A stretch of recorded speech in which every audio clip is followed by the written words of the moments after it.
Hi friends, எல்லாத்துக்கும் மாலை வணக்கம். இன்றைக்கி நான் ஒரு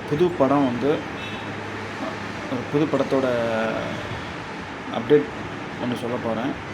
என்ன படம், யார் ப்ரொடியூசரு, யார் ஹீரோ, இவங்களெல்லாம் கொஞ்சம் வழியாக பார்க்கணும்.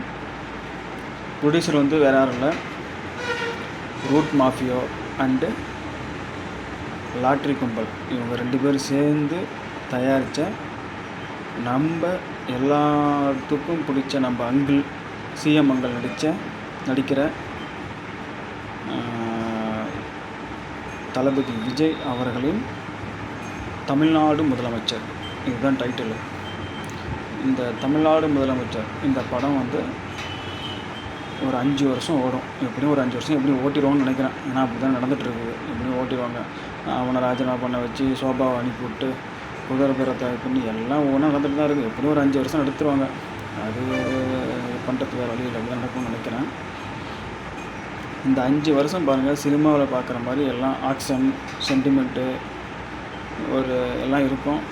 எல்லாம் கலர்களும் இருக்கும். பார்த்துக்கிட்டே இருங்க. மக்களுக்கு தேவையான எல்லாம் சென்டிமெண்ட் இருக்கும், ஆக்ஷன் இருக்கும், திடீர் டீல்ஸ் நடக்கும்.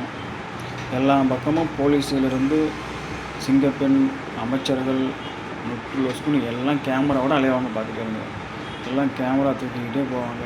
அதில் முக்கியமாக அந்த மீடியா கும்பலுக்கு போவாங்க. அது அதுக்கு மேலே அவங்க பண்ணுற பாடு கொஞ்சம் ரொம்ப ரொம்ப ரொம்ப 1-2 இல்லை. இன்றைக்கி ஒரு நியூஸ் போட்டிருக்காங்க, பார்த்துருக்கீங்களே.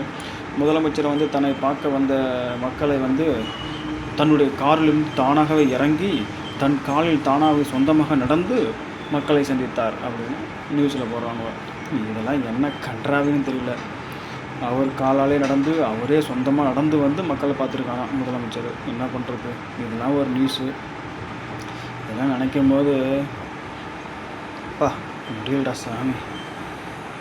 இந்த மாண்புமிகு அமைச்சர் பெருமக்கள், இந்த மாண்புமிகுங்கிறன்னு சொல்கிறது அதுக்கே எவ்வளோ பெரிய வேர்டு. அதுக்கே அந்த மாண்புமிகுங்கிறதுக்கே ஒரு தகுதி இல்லாமல் போயிடுச்சு. யாரோ அமைச்சர்னு போயிருக்குது, என்னத்தை சொல்கிறது. அதில் இந்த இந்து அறநிலைத்துறை அமைச்சர்னு ஒருத்தர் இருக்காப்புல, ஐயே அப்பா, அவர் நம்ம சிஎம்ஏ மிஞ்சுவார் போல். அந்தளவு ஆக்டிங் பயங்கரமாக இருக்குது. போகிற பக்கம் பார்த்தா அவர் ஆக்டிங்கில் முன்னாடி வந்துடுவார் போல். எங்கே போனாலும் கேமரா, எங்கே போனாலும் பத்திரிக்கை. இதில் வேறு ஜூனியர் ஆர்டிஸ்ட் வேறு ஒரு 10 பேரை கூப்பிட்டே போகிறாரு நடிக்க வைக்கிறதுக்கு. அங்கே அப்படி நடி, இங்கே நீ இப்படி நடி, நான் உன்ட்ட என்கொயரி பண்ணுறேன் அப்படின்ட்டு போகும்போது ஸ்கிரிப்ட் ரெடி பண்ணிட்டே போயிட்டுருக்காரு போல். என்னத்தை சொல்ல, எல்லாம் விதின்னு போக வேண்டியதான். ஏன்னா என்ன பண்ணுறது, காலக்கொடுமைகள்னு சொல்லுவாங்கள்ல, அது நம்ம தமிழ்நாட்டில் நடந்துகிட்ருக்குது. இந்த ஒரு மாதத்தில் 200 கேஸ் புக் ஆகிருக்குது. அதில் பாலியல் வன்கொடுமை, கொலை, திருட்டு, அது இதுன்னு. இதெல்லாம் கேட்டோம்னா தனி மனிதன் ஒழுக்கங்கள் தேவைப்படும் அப்படின்னு சொல்லுவாங்க.